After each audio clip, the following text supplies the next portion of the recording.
بسم اللہ الرحمن الرحیم الحمد للہ رب العالمین وصلی اللہ علی النبی الکریم وعلی آلہ واصحابہ اجمعین اما بعد الكتاب الاول في شرح القواعد الخمس التي ذكر الاصحاب ان جميع مسائل الفقه ترجع اليها. الاشباہ والنظائر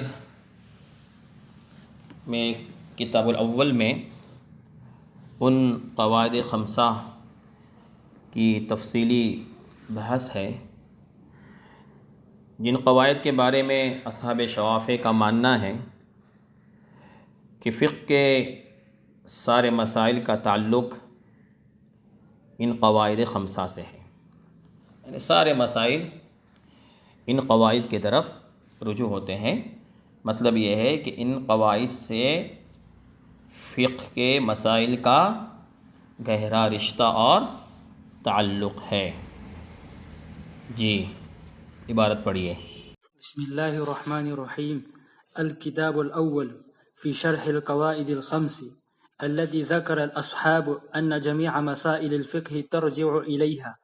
حكى القاضي أبو سعيد الهروي أن بعض أئمة الحنفية بحراد بلغه أن الإمام أبا طاهر الدباس إمام الحنفية بما وراء النهر رد جميع مذهب أبي حنيفة رحمه الله إلى 17 قاعدة فسافر إليه، وكان أبو طاهر ضريرا وكان يكرر كل ليلة تلك القواعد بمسجده بعد أن يخرج الناس منه. فالتف الهروي بحسير وخرج الناس وأغلق أبو طاهر المسجد وسرد من تلك القواعد 7، فحصلت للهروي سعلة فأحس به أبو طاهر فضربه وأخرجه من المسجد ثم لم يكررها فيه بعد ذلك.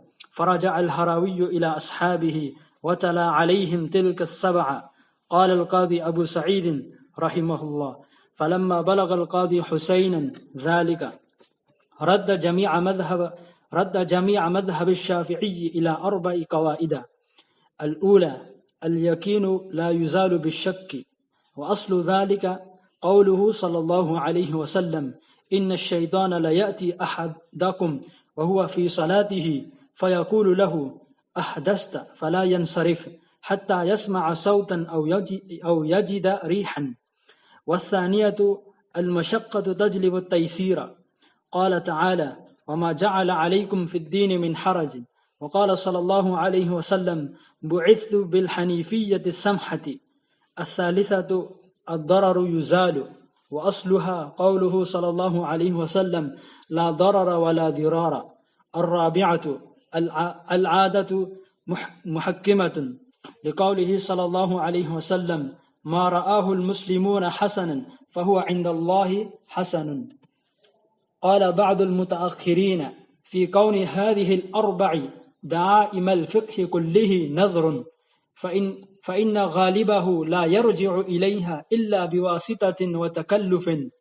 وضم بعض الفضلاء إلى هذه قاعدة خامسة وهي الأمور بمقاصدها، لقوله صلى الله عليه وسلم: إنما الأعمال بالنيات.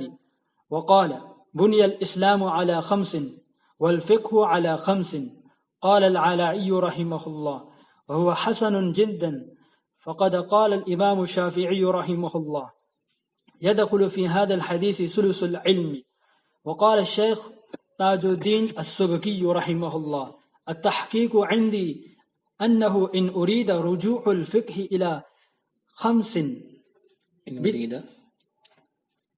إن أريد رجوع الفقه إلى 5 بتعسف وتكلف وقول مجمل، فالخامسة داخلة في الأولى. بل رجع الشيخ عز الدين بن عبد السلام الفقه كله إلى اعتبار المصالح ودرء المفاسد، بل قد يرجع الكل إلى اعتبار المصالح، فإن درء المفاسد من جملتها. ويقال على هذا: واحدة من هؤلاء 5 كافية. والأشبه أنها الثالثة، وإن أريد الرجوع بوضوح فإنها تربو على 50 بل على 100 وها أنا أشرح هذه القواعد وأبين ما فيها من النظائر. تو قاضی ابو سعید حروی رحمۃ اللہ علیہ یہ بات نقل کرتے ہیں کہ احناف کے امام کے بارے میں قاضی ابو سعید حروی رحمۃ اللہ علیہ کو یہ بات پہنچی، یہ خبر پہنچی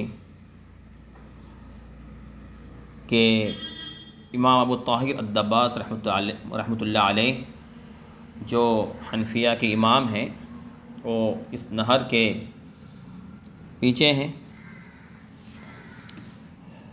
اور انہوں نے امام ابو حنیفہ رحمۃ اللہ علیہ کے پورے مذہب کو 17 قواعد میں جمع فرمایا ہے۔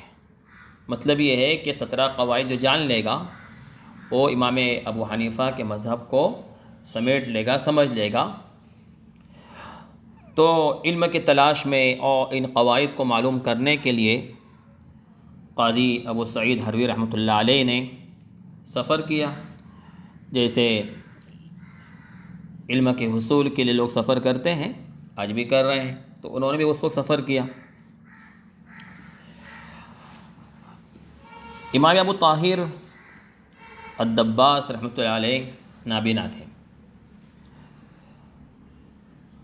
اور ان کا معمول یہ تھا کہ وہ ہر رات کل لیلۃ، ہر رات ان قواعد کا مذاکرہ کرتے تھے، ان قواعد کو بار بار پڑھتے تھے ایک مسجد کے اندر۔ جب رات میں مسجد خالی ہو جاتی تھی، بعد ان یخرج الناس منہ، سارے لوگ مسجد سے نکل جاتے تھے، تو امام ابو طاہر الدباس رحمۃ اللہ علیہ ان 17 قواعد کا تکرار کرتے تھے، مذاکرہ کرتے تھے، ان کو پڑھتے تھے۔ تو اس مسجد کے اندر قاضی ابو سعید حروی رحمۃ اللہ علیہ پہنچ گئے، اور ایک چٹائی کو اپنے جسم پر لپیٹ لیا تاکہ وہ اس میں چھپ جائے اور کسی کی نظر نہ پڑے، اور ابو طاہر الدباس رحمۃ اللہ علیہ کو ان کی موجودگی کا احساس نہ ہو۔ تو وخرج الناس، مسجد خالی ہو گئی، لوگ نکل گئے۔ امام ابو طاہر الدباس رحمۃ اللہ علیہ نے مسجد کا دروازہ بند کر دیا اور ان قواعد کو پڑھنا شروع کیا، اس کا مذاکرہ شروع کیا۔ 7 قواعد میں سے 7 قاعدے پڑھ لیے تھے اور اس کا مذاکرہ کر چکے تھے، تکرار کر چکے تھے۔ اسی دوران امام حروی رحمۃ اللہ علیہ کو کھانسی آ گئی۔ تو تھے نابینا، لیکن ان کی قوت سماعت مضبوط تھی، تو انہوں نے محسوس کیا کہ یہاں پر کوئی بندہ موجود ہے۔ تو جس طرف سے کھانسی آئی تھی اس طرف ان کو تلاش کیا، تو ان کے ہاتھ امام حروی لگے، ابو سعید حروی رحمۃ اللہ علیہ لگے۔ فأحس به ابو طاہر رحمۃ اللہ علیہ نے، الدباس رحمۃ اللہ علیہ نے ان کی موجودگی کو محسوس کیا، اور فضربہ، ان کو پکڑا اور پھر ان کی پٹائی کی۔ وأخرجہ من المسجد، اور مسجد سے ان کو نکال دیا۔ اب ان کو اس بات کا احساس ہو گیا تھا کہ لوگ میرے قواعد کو معلوم کرنا چاہتے ہیں اور اس کی تلاش میں ہیں۔ اس کے بعد پھر اس کا انہوں نے مذاکرہ چھوڑ دیا۔ ثم لم يكررها فيه بعد ذلك، لہذا امام حروی رحمۃ اللہ علیہ 17 نہیں بلکہ کم سے کم 7 قواعد کو لے کر اپنے اصحاب کے پاس لوٹے، اور وَتَلَا عَلَيْهِمْ تِلْكَ السَّبْعَ، اور وہ 7 قواعد اپنے اصحاب کے سامنے پیش کیے۔ قاضی ابو سعید فرماتے ہیں کہ جب قاضی حسین رحمۃ اللہ علیہ کو ان قواعد کا علم ہوا تو انہوں نے پھر امام شافعی رحمۃ اللہ علیہ کے پورے مذہب کو صرف 4 قواعد کے اندر ہی سمیٹ دیا کہ 4 قواعد سے امام شافعی رحمۃ اللہ علیہ کے مذہب کو 4 قواعد کے ارد گرد ہی سمیٹ دیا. گویا کہ 4 قاعدے ایسے ہیں کہ جن کے ذریعے امام شافعی رحمۃ اللہ علیہ کے پورے مذہب کو سمجھا جا سکتا ہے، اور پورے مذہب کا تعلق صرف 4 قواعد سے ہے. اور 4 قاعدے کون سے ہیں؟ اس میں سے پہلا قاعدہ الیقین لا یزال بالشک. الیقین لا یزال بالشک، یہ پہلا قاعدہ ہے. اور اس کی دلیل نبی اکرم صلی اللہ علیہ وسلم کا فرمان کہ شیطان تم میں سے کسی کے پاس آتا ہے نماز کے دوران اور اس بات کا احساس دلاتا ہے اور اسے کہتا ہے کہ تیرا وضو ٹوٹ گیا تو محدث ہو گیا، یعنی شک پیدا کر دیتا ہے کہ وضو ٹوٹا یا نہیں ٹوٹا. تو حضور نے فرمایا کہ جب ایسا شک ہو جائے تو فلا ینصرف، نماز کو توڑ کر یقین جو ہے وضو کا، اس وضو کے یقین کو اس شک کی بنیاد پر ختم نہیں کرنا چاہیے اور نماز توڑنا نہیں چاہیے. حتی یسمع صوتا او یجد ریحا، یہ حصی مثال دی حضور نے. اصل اس کا مطلب یہ ہے یہاں تک کہ یقین ہو جائے، اور ظاہر بات ہے کہ یقین کے لیے بطور سبب جو ظاہری اسباب ہے اس میں ایک آواز ہے یا پھر بدبو ہے، اس سے یقین ہوگا، یا پھر اس کے علاوہ کسی اور طریقے سے یقین ہو جائے. اصل یقین ہونا ضروری ہے. جب تک یقین نہیں ہوگا وضو کے ٹوٹنے کا تو پھر شک کی وجہ سے جو وضو کے باقی رہنے کا یقین ہے وہ یقین ختم نہیں ہوگا. الیقین لا یزال بالشک، یہ پہلا قاعدہ ہے. اس قاعدے کی تفصیلی بحث آگے آ رہی ہے. دوسرا قاعدہ المشقۃ تجلب التیسیر. اللہ تعالیٰ کا ارشاد ہے وما جعل علیکم فی الدین من حرج. امام سیوطی رحمۃ اللہ علیہ نے اکثر قواعد کے لیے بطور دلیل قرآن حدیث سے استدلال کیا ہے. تو اس کی دلیل اللہ کے کلام کی آیت کہ دین میں تمہارے لیے کوئی حرج نہیں، آسانی. اسی طرح نبی اکرم صلی اللہ علیہ وسلم کا فرمان کہ میں بہت آسان اور سہل دین لے کر مجھے مبعوث کیا گیا ہے. اور تیسرا قاعدہ الضرر یزال. اس کے اصل نبی اکرم صلی اللہ علیہ وسلم کا فرمان کہ ابتداءً نہ کسی کو تکلیف پہنچانی ہے، اور اگر کوئی تکلیف پہنچاتا ہے تو اس کو بھی تکلیف نہیں پہنچانا ہے بلکہ اس کو معاف کرنا ہے.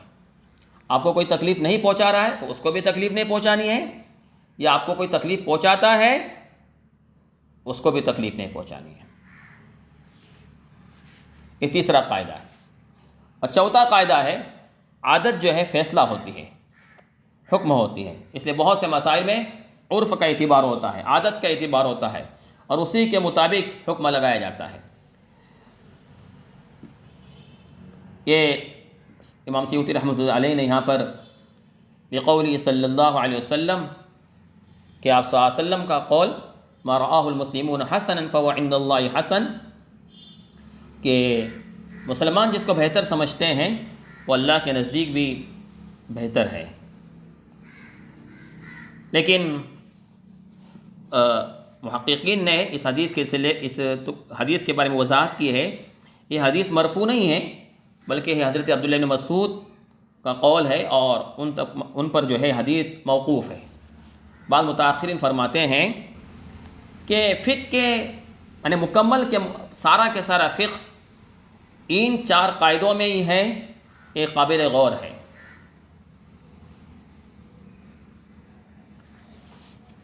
یہ کیا ہے؟ قابل غور ہے.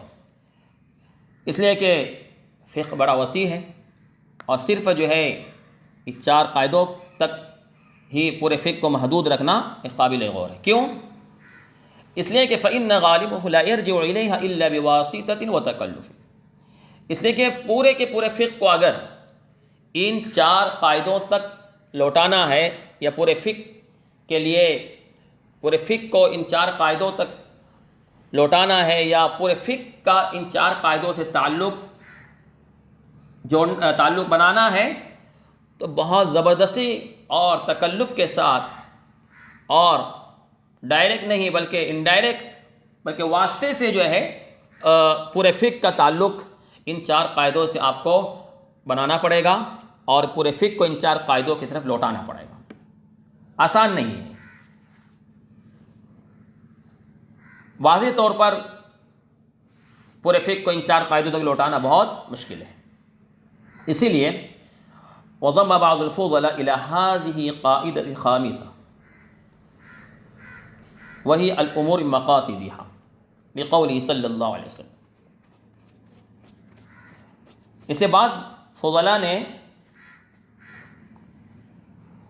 ان 4 قاعدوں کے ساتھ ساتھ ایک 5واں قاعدہ بھی شامل کیا ہے، اور وہ ہے الامور بمقاصدها، اس لیے کہ نبی اکرم صلی اللہ علیہ وسلم کا فرمان ہے، اس قاعدے کی دلیل انما الاعمال بالنیات، اور حضور نے فرمایا اس کی دلیل بنی الاسلام علی 5، تو گویا حاصل کلام یہ ہوا والفقہ علی 5۔ امام علائی فرماتے ہیں وہو حسن جدا، یہ بہت اچھی بات ہے۔ اور امام شافعی رحمۃ اللہ علیہ تو فرماتے ہیں کہ یدخل فی ھذا الحدیث ثلث العلم، کہ اس حدیث میں تو علم کا ثلث یعنی 1/3 حصہ داخل ہے۔ امام شافعی رحمۃ اللہ علیہ کا قول ہے یہ، کہ اس حدیث میں علم کا ثلث حصہ داخل ہے۔ اس قدر یہ حدیث بھی عظمت والی ہے، اور اس سے جو قاعدہ مستنبت ہے الامور بمقاصدها، وہ بھی بڑا اہم قاعدہ ہے۔ تو اس اعتبار سے 5 قاعدے ہوئے جن کو ہم قواعد 5 سے یاد کرتے ہیں، اور قواعد 5 سے قاعدے مشہور ہیں۔ اوپر ایک بات آ چکی ہے کہ بعض متاخرین نے یہ کہا ہے کہ پورے فقہ کو صرف ان 4 قواعد پر منطبق کرنا اور 4 قواعد تک محدود کرنا ایک قابل غور ہے، اس لیے کہ صرف 4 قواعد کی طرف اگر آپ فقہ کو لوٹائے تو وضاحت کے ساتھ، تفصیل کے ساتھ 4 قاعدوں کی طرف لوٹانا آسان نہیں ہے، بلکہ تکلف اور اختصار کے ساتھ ان پورے فقہ کو جو ہے ان 4 قواعد کی طرف لوٹایا جا سکتا ہے۔ اس لیے اوپر بات آئی تھی کہ بعض فضلاء نے مزید ایک قاعدے کو ان 4 قواعد کے ساتھ ملایا ہے، الامور بمقاصدها کو، اور پھر کہا کہ والفقہ علی 5۔ اسی سے ملتی جلتی بات شیخ تاج الدین سبکی بھی فرما رہے ہیں کہ اگر کوئی یہ کہتا ہے اور کوئی مراد لیتا ہے کہ فقہ ان 5 قاعدوں کی طرف تکلف کے ساتھ، اختصار کے ساتھ اور تعسف کے ساتھ لوٹ رہا ہے اور ان 5 قاعدوں تک محدود ہے، تو پھر 5واں جو قاعدہ ہے وہ پہلے میں داخل ہے۔ اس لیے کہ جس طرح 4 قاعدوں کی طرف اگر آپ پورے فقہ کو لوٹا رہے ہیں تب بھی وہی بات ہے، تکلف اور اختصار ہے، ایسے ہی 5 قاعدے کی طرف بھی اگر کوئی لوٹانا چاہے تو 5واں قاعدہ پہلے میں داخل ہے، یعنی الامور بمقاصدها، یہ جو پہلا قاعدہ الیقین لا یزال بالشک، اس میں داخل ہے۔ آگے انہوں نے بات نقل کی ہے کہ شیخ عز الدین بن عبد السلام رحمۃ اللہ علیہ نے تو یہاں تک بات کہی تھی کہ پورا کے پورا فقہ صرف ایک قاعدے کی طرف لوٹتا ہے، اور وہ ہے جلب المصالح در المفاسد، یعنی مصالح کا اعتبار کرنے کی طرف۔ بلکہ آگے یہ بھی کہا ہے کہ پورا کے پورا فقہ کو صرف مصالح کا اعتبار کرنے کی طرف بھی لوٹایا جا سکتا ہے، اس لیے کہ در المفاسد تو اس کے ضمن میں داخل ہو ہی جاتا ہے۔ اوپر جو عبارت ہے بالتعسفین و تکلفین و قول مجملین، اصل میں میرے پاس جو نسخہ اس میں بھی الفاظ کی گڑبڑ ہے، اور اکثر نسخوں میں جو ہے یہ لفظ اس کے اندر لکھنے کی کتابت کی غلطی ہے۔ میرے اس میں جملین ہے، اور بعض عبارت پڑھنے والوں نے اس کو محملی اور الگ الگ الفاظ سے اس کو پڑھا ہے۔ تو امام عز الدین بن عبدالسلام کی بات سے پتہ چلتا ہے کہ صرف ایک قاعدے کی طرف بھی فقہ کو لوٹایا جا سکتا ہے، تو اسی لیے بات کہی جاتی ہے کہ ان 5 قاعدوں میں سے ایک قاعدہ بھی کافی ہے۔ وَيُقَالُ عَلَى هَذَا وَاحِدَةٌ مِنْ هَؤُلَاءِ الْخَمْسِ کافیہ، اور زیادہ مشابہ، زیادہ مناسب قاعدہ تیسرا ہے، الضرر یزال والا۔ لیکن یہ کب کی بات ہے کہ 5واں قاعدہ پہلے میں داخل ہوگا جبکہ ان 5 قاعدوں کی طرف پورے فقہ کا رجوع اور لوٹانا وضاحت کے ساتھ نہ ہو۔ لیکن اگر پورے فقہ کو وضاحت کے ساتھ اور تفصیل کے ساتھ قواعد کی طرف لوٹانا ہو تو پھر 4 یا 5 قواعد کافی نہیں ہوگے، بلکہ فَإِنَّهَا تَرْبُو الْخَمْسِينَ بل علی المئین، بلکہ 50 سے زیادہ قواعد کی ضرورت پیش آئے گی، یا پھر 100 یا اس سے زائد قواعد کی ضرورت پیش آئے گی۔ اس لیے قواعد پر جو تفصیلی کتابیں لکھی گئی ہیں اس کے اندر آپ کو قواعد بے شمار قواعد ملیں گے، تفصیل کے ساتھ اسی وقت ان قواعد کی طرف، بے شمار قواعد کی طرف فقہ کو لوٹانا ممکن ہوگا۔ لہذا ابھی جو اوپر 5 قاعدے بیان ہوئے ہیں ان کے بارے میں امام سیوطی رحمۃ اللہ علیہ فرماتے ہیں وَهَا أَنَا أَشْرَحُ هَذِهِ الْقَوَائِدِ وَأُبَيِّنُ مَا فِيهَا مِنَ النَّظَائِرِ، کہ ابھی آئندہ صفحات میں ان قواعد کی تشریح کروں گا، ان قواعد کو تفصیل کے ساتھ سمجھاؤں گا، بیان کروں گا، اور ساتھ ہی ساتھ اس میں جو نظائر ہیں ان نظائر کی بھی وضاحت کروں گا۔ وآخر دعوانا ان الحمد للہ رب العالمین۔